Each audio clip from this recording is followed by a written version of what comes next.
فسق و فجور، اغلام بازی اور مدر پدر آزاد جنسی سیاکاری، علماء و مفتیان کی جہالت اور ریاکاریوں کا تذکرہ آزادانہ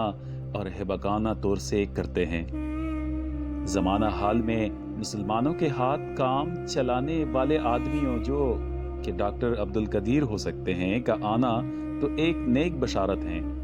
لیکن دوسری جانب قاضی یعنی جج کی لڑائی اور عدلیہ کی رشوت خوری اور پھر چور اور ڈاکوؤں کے سر پر دستار فضیلت رکھنا اور نئے نظام لانے کے پرفریب نعروں اور عوام کو بیوقوف بنانا پیشنگوئی قصیدے کے ایسے پرمعنی و بیانک حقائق ہیں جو آج کل 2024 میں آپ سب کے سامنے ہیں۔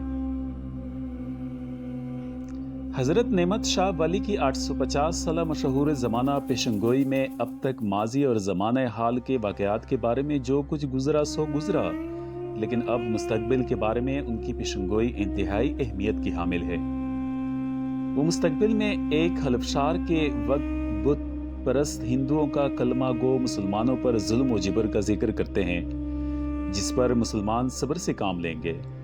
اگلے مرحلے پر آراب، پہاڑوں، بیابانوں اور صحراؤں سے مدد کے لیے نکل آئیں گے،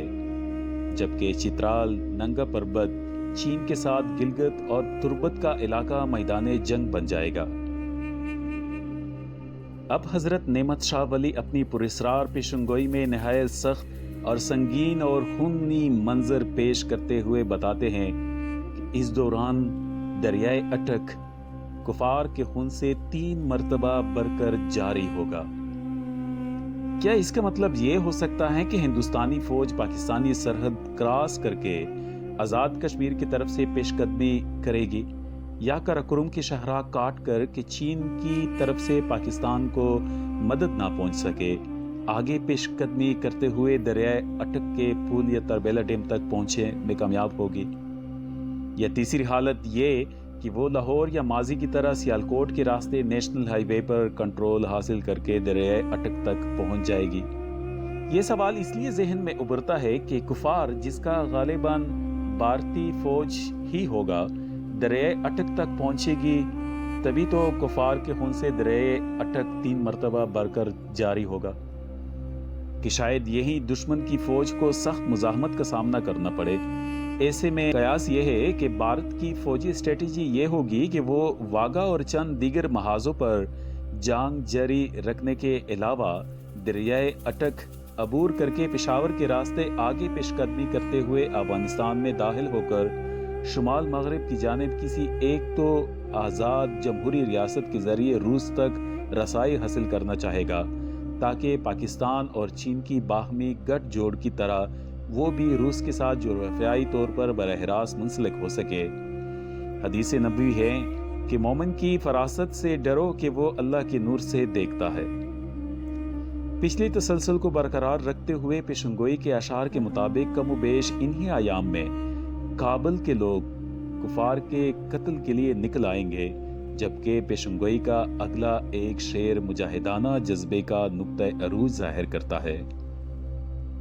از غزیان سرحد لرزد زمین چو مرکد، بہر حصول مقصد آئند والہانہ، یعنی سرحد کے غازیوں سے زمین مرکد کی طرح لرزے گی اور وہ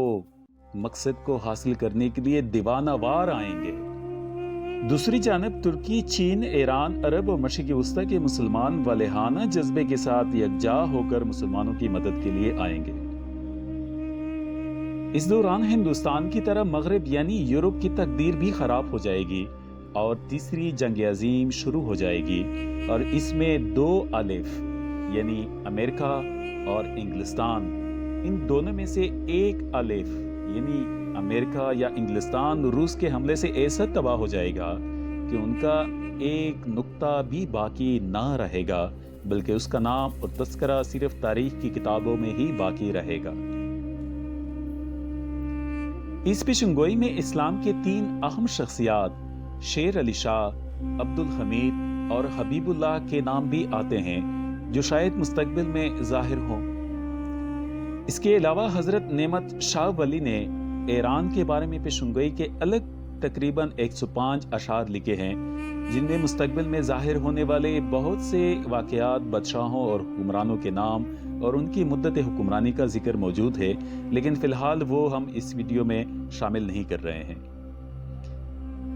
یہ امر بھی بصد افسوس جاننا چاہیے کہ حضرت نعمت شاہ ولی کشمیری نے کشمیر ہی میں وصال فرمایا، لیکن کسی کو اس کی قبر کے بارے میں کوئی مصدقہ معلومات حاصل نہیں۔ گویا کم و بیش 1000 سال پر محیط اس شعرۂ آفاق